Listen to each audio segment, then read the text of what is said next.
Hi everybody, it's Claire back with another art journal video, but this one is a taggy video.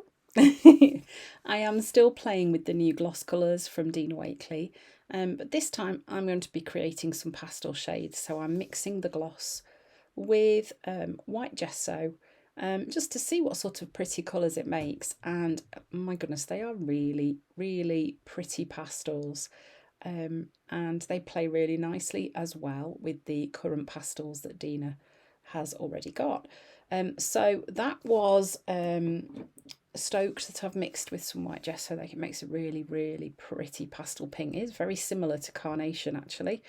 And then again, I'm mixing some, I wish I could remember what's what, Radical with some white gesso, mixing that up. It's a lovely, lovely pastel orangey colour.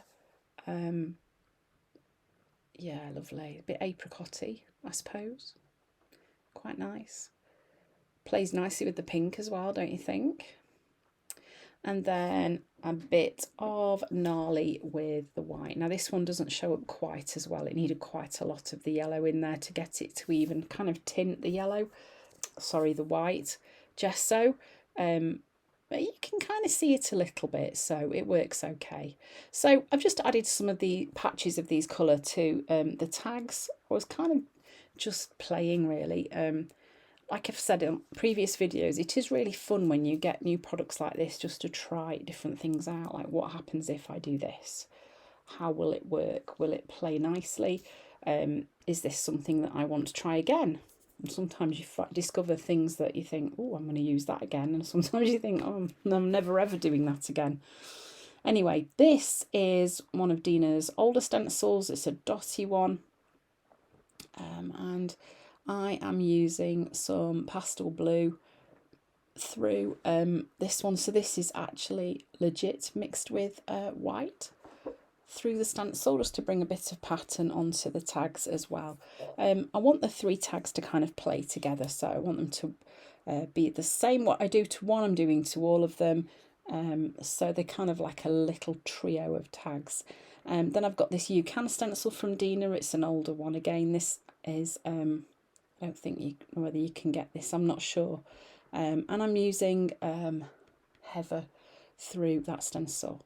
Then I decided I would add some splatters onto each tag. So on this one I've gone with Stoked. The next one I use Gnarly. And the third one I use, I think I've gone with Bodacious on the third tag.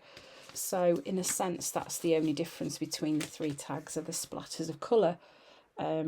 Because then I'm going to put the same transparencies onto them as well.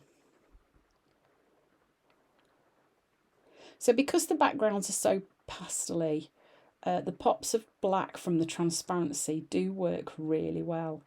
And I have cut these circles out from one of the pattern play sets. These are quite big circles. These tags are, let me just measure. I can't remember what pack they came from, but they're just over 6 inches long. So they're a nice size to work on, and they work really nicely with these pieces of transparency, and particularly the figures that I use in a little while. So I'm just stapling these pieces of transparency onto my tags, trimming the excess off. I know there are lots of you who don't like using the stapler. It's a very personal thing. For me, sometimes it is just about speed and being quick and just getting it stuck in place. So I found some transparency circles that are a little bit smaller, so I'm using those next. And then, yeah, of course, the staples always run out when you don't need them to, don't they? And you can see my nails are very long. They are almost too long, and I was struggling to fit these staples in. I must go and get my daughter to sort my nails out for me.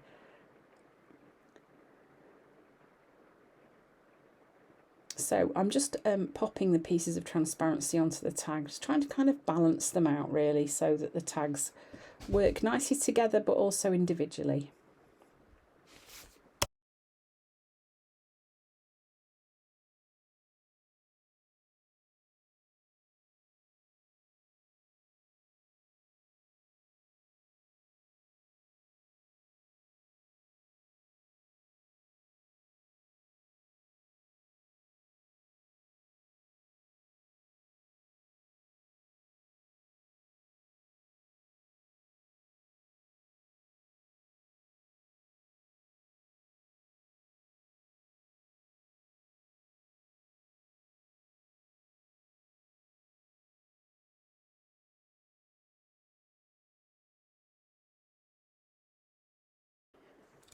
So then once I was happy with those, I've then used a text stamp and some black archival ink, just adding a bit of stamping to each of those as well. I really love the layered look that adding a bit of text stamping to your work can give. It's such a simple thing to do, but it can create such a really effective look. So then I'm just cutting some figures out to fit onto my tags.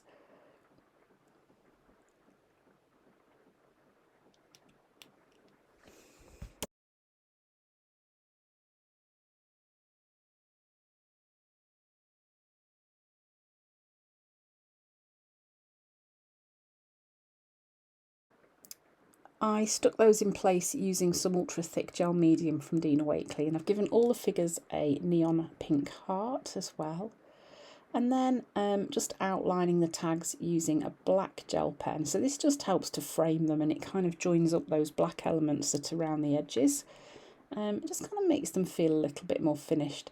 If you didn't want to do this, you could use a blending tool or a sponge with a little bit of ink on or paint, and just kind of brush it along the edges of your tag, and that would also have a similar effect. It just kind of helps to frame your work.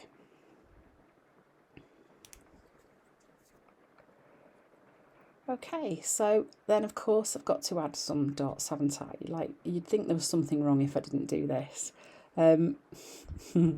You've gone from watching me drawing dots to watching me stamping dots now, so I feel like I've moved on. Then I used some quotes from Dina's type ledger papers, and I'm just outlining those as well. And I think that is about all I did for these, apart from adding some pieces of sari ribbon onto the top of the tags. And then I may well do a spread in the large craft journal with these tags on, maybe a double page spread, and pop them in. Just so that they get used and popped into a journal and not just stashed away with all my other tags and things that I've made. So I hope you've enjoyed the video. A quick one. This was a bit of a quick one. Thanks for watching.